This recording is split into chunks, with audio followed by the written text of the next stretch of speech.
All right, today we're going to talk about exponent laws. There are 5 or 6, depending on how you look at it, exponent laws that we have to know. We're going to jump right at it.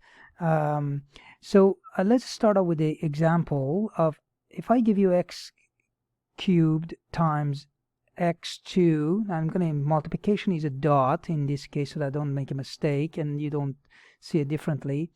If I ask you to do the expanded form, what are you going to do? You're going to multiply, there are 3 x's there, and then multiply the 2 that is added, right? How many x's do you see? Repeated 5 times, right? But we don't want to do this all the time. We don't want to do an expansion all the time to come up with a shortcut. And notice that this 5 is actually shown up when you do something between something with 2 and 3. And what is it? That's adding. Very good. So first rule is this: x to the power of m multiplied by x to the power of n, and m and n are just random, any exponents of any kind. Well, the compact form is you write one of the bases, which is x, and you add the exponent. That's rule number 1. Okay, next one, and we're going to use the same setup. If there's a division, so dividing by x to the n. By the way, another way of writing this is this: x to the m divided as a fraction is the same thing. Okay, so in this case we subtract the exponents. So the top one is m minus the exponent of the denominator, or the right hand side in this case is x to the n. So x to the power of n minus n is the answer. Let me give you an example. If we have x to the power of 3 divided by x to the power of 2, another way of writing it is x to the 3 divided by x squared. That is x to the power of 3 minus 2, which is x to the power of 1, which is x. We really don't write the exponent 1, that is implied, and that's how we write it. And that is the second law. Okay, here it is. Okay, one more thing I have to mention is that in this case, the division, the number 2, x cannot be, so make a note somewhere, x cannot be 0, because you cannot have a fraction with the denominator of 0. Later on this one, probably later in grade 10 or possibly in pre-calculus 11. So the third law, I mean, not in a specific sequence, the third law is the power of a power. So if we have x to the power of m, all of that to the power of n, in this case you multiply the exponents. That would be m to the power of m times n. All right, as an example, that's a very simple example, x squared, all of that to the power of 3, that's basically x to the power of 2 times 3, which is 6. And an extension of that, another example, is when you have two variables. Let's suppose you have this, xy to the power of 4, x to the power of 4, y to the power of 4.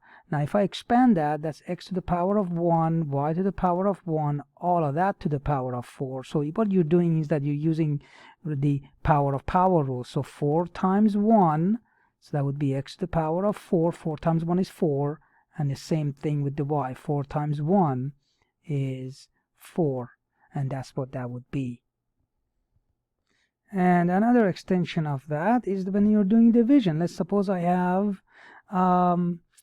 x divided by y, all of that to the power of 3. Well, it applies the same thing. This 3 belongs to x and belongs to y, so that would be x to the power of 3 divided by y to the power of 3. We cannot simplify this because the bases are not the same. All of these rules apply only when bases are the same. The bases must be the same or it doesn't work. All right, and that's what would that be when you're dealing with the power of power rule. Is quite a few extension of power rule that we have for the exponent, and that's very handy. So the fourth rule, the fourth law is the anything to the power of 0. So x to the power of 0, that's by convention, is 1, where x cannot be equal to 0 itself. Okay, now how that works is just actually derivative, or it's been driven by the division one. So if I give you x squared divided by x squared, well, according to the second rule of division, we're going to write one of the bases down and we're going to subtract the exponents, and that would be 2 minus 2, and that would be x to the power of 0. But we know that x squared divided by x squared, right, we know that x squared divided by x squared, that is just 1. So therefore 1 must be equal to x to the 0. And that's a kind of a shortcut or short proof of anything to the power of 0 is 1. So let me give you another example. It doesn't really matter. 3x squared y to the power of 3, all of that to the power of 0. What is that? Well, the whole base, entire thing is to the power of 0, or exponent 0. So the entire thing is 1. Simple as that. All right. And the last one is the negative exponent. So x to the power of negative n, that means where, and again, x cannot be equal to 0. This is 1 over x to the power of n. This is another rule that you have to remember. This actually will make more sense in the higher grade to understand what is going on with this. But for now, whenever you have a negative exponent, that's what you have to do. Let me give you an example. You're going to use a reciprocal. So x to the power of minus 2, that's 1 over x squared. If I give you 2 to the power of negative 3, that is 1 over 2 to the power of 3. So the only thing changes is the negative exponent becomes a positive exponent.